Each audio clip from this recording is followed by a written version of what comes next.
again, YouTube. Bash the Night here with bread, as always. Today is going to be the axe video.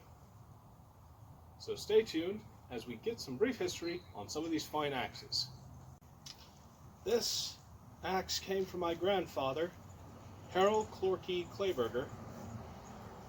I'm afraid I don't know much about its history other than that the double-headed axe has been around for a while. This particular style that you see in my hand has been mostly known to be around the Old West, which is roughly the 1800s in America. My grandfather equipped this axe with a short handle, so it's more like a hatchet, but he kept it very sharp. So, without further ado,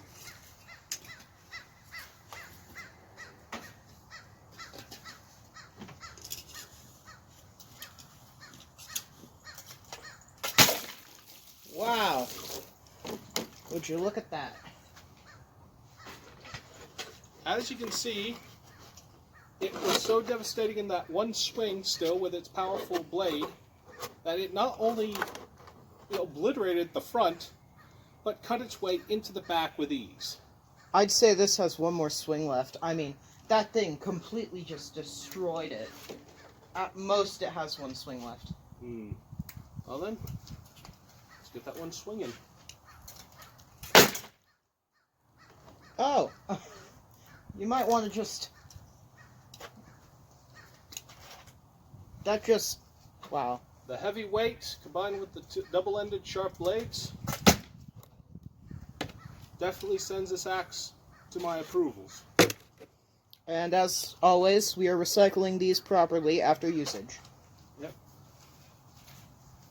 But for now, into the pile it goes. That's what I call it before we recycle it. Next up, we're going to see an example of Damascus Steel. And we are back, this time with the Damascus Steel Hatchet. Now, the handle's made out of a rosewood, which isn't exactly the best wood for a handle, but it's lightweight, and Damascus Steel is just so beautiful of a design.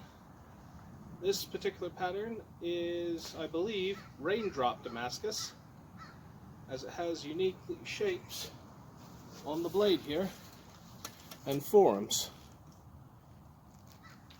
Quick question, what is the difference between an axe and a hatchet? Because we have many hatchet-like looking things that could be defined as an axe. So, is a hatchet just a smaller variant of an axe? Good question, Aiden. Or Brett. Yeah, it doesn't matter. Anyway, it is a good question. But particularly, it depends on the length of the handle and the size of the head of this blade. Now, the hatchet typically has a smaller blade compared to its axe counterpart, including the hand axe. So, without further ado, gotta stand back. Oh, wow. Okay, that didn't do nearly as much damage as the other axe. In fact, it only got a small cut in right here. Other than that, it's mainly a dent. Perhaps it's a little dull. We'll need to sharpen them afterwards. good point. A good sharpening at the end of the video. So, that was the rosewood handle Damascus hatchet. Next, we're going to do a little more modern. Alright, this is my Tomahawk. It is from Ozark Trail, the brand.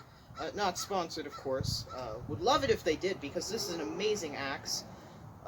So, as we reviewed, that was a hatchet, correct? Yes.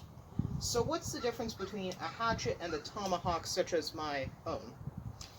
Well, the real truth behind it is that the tomahawk had more balance to it and was typically used and made from a different kind of stone back when it was used by Native Americans in this country.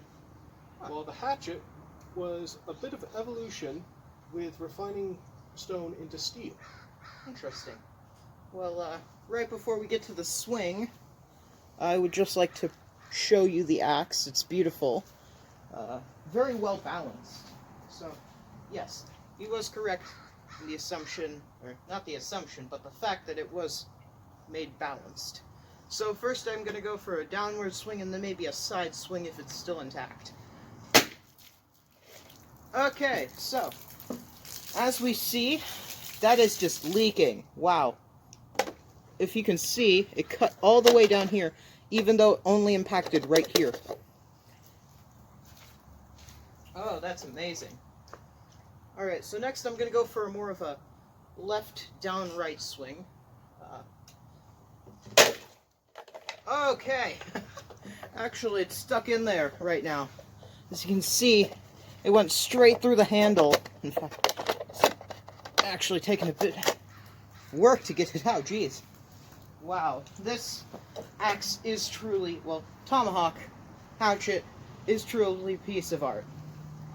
And I'd like to remind you that we wear safe gloves and helmets when we make these. Yep. So, what axe should we review next? Well, next we're going to give a slight demonstration of what a display axe is worth. Ooh. Stay tuned. Now, this is the display axe I was talking about. This is a discontinued, I believe, Bud K axe called the Tribal Axe. Unlike the other axes we have reviewed here, it has a metal tube and a long rat-tailed tang inside the handle.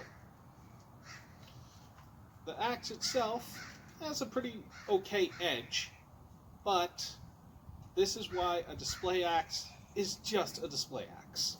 So I'm going to step back because it will spray water in basically all directions, even if hit with just a display axe. Mm-hmm. And would you look at that? Due to my blows with my previous axe and the axe before, it has completely disintegrated. However, I feel like this would be a better test against a new jug, considering this one was already mainly broken. Exactly. So, we're going to set up the jug real quick. Be right back. And now we have a fresh jug. We once again have the display axe, demonstrating that that one swing was a fluke because of all the damage already done to the original jug. Like the others, I'm going to go for more of a chop, as axes were effective choppers. Maybe... Wow, that completely obliterated it. Wow. Mainly it's because of your strength, I'd say. Well, actually, I would say that even though this is a display axe, even displays in a pinch can work, as I have demonstrated before with some of my other weapons. This is more modeled after a dwarvish axe in things like Tolkien's Lord of the Rings. So stay tuned as we continue on with more real axes like the beard axe and a special guest axe. Bye-bye. And we're back here with Cold Steel, not a sponsor's bearded axe. One of the most original Viking weapons to ever reach our shores. This is your favorite axe out of all of these, correct? Oh yes, like my Kaz Henway bastard sword, or hand and a half sword, Cold Steel creates very, very good weaponry.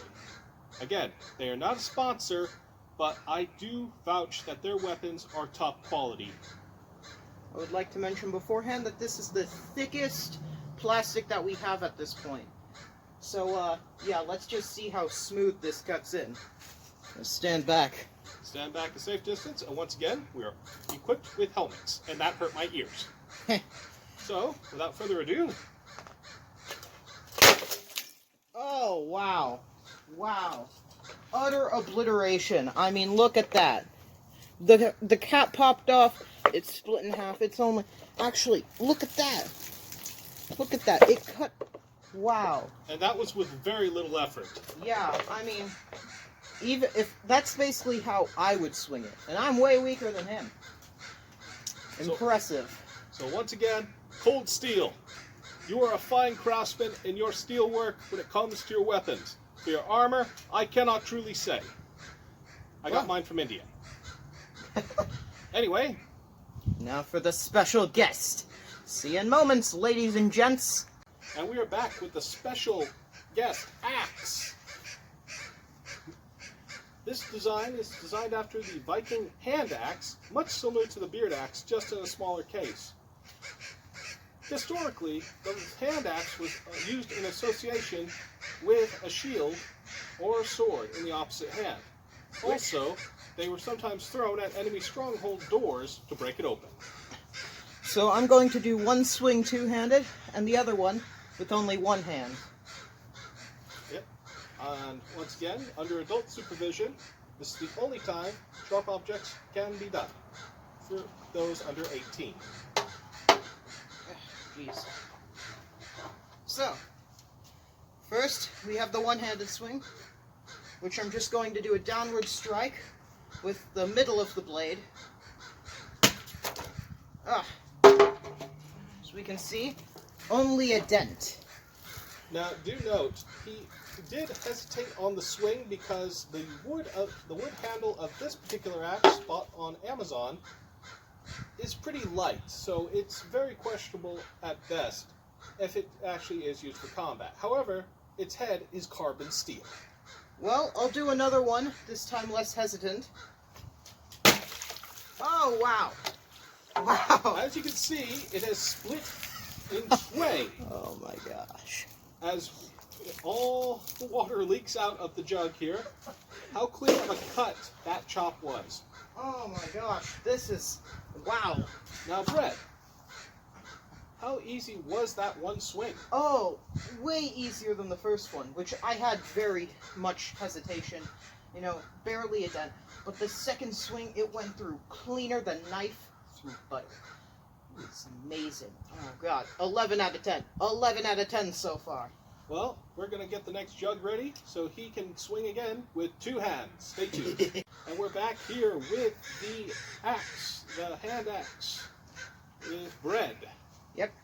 Now, So, he previously demonstrated a single-handed strike with this axe. Now, he is going to use the full force of an axe with both hands. so since this axe is kind of unbalanced, I'm going to have one hand, my left hand down here, and my right hand up here, which I believe is how they primarily used it when double-handed. Only for a short distance. For the maximum distance and to get the most momentum in your swing, you want to take your top hand and leave it a little loose so it guides down when you swing. Your hands connect together from the bottom and top and give it that full force strike. Oh, neat. Well, I'm just going to do the short distance, probably around here then. So, just bam, bam, 3, 2, 1. Oh, wow. A bit weaker than the first strike. But still very effective. One last strike with this axe, and we're going to go for more of an angled strike. Hopefully it won't hit the camera. Yeah, hopefully. Well, that looked like, SeaWorld in the 90s. As you can see, the devastation speaks for itself. As this hand axe definitely has our seal of approval for use in combat. 11 out of 10. Mainly meant for wood, also meant for skulls. Oh, please. Skulls? Most people are too thick-headed. Well, maybe bones then. But those that watch this channel and many other channels like this are definitely not thick-headed. This is Vash the Knight with Bread. Yo. And we're saying, have a nice day. Have a nice day, nerd.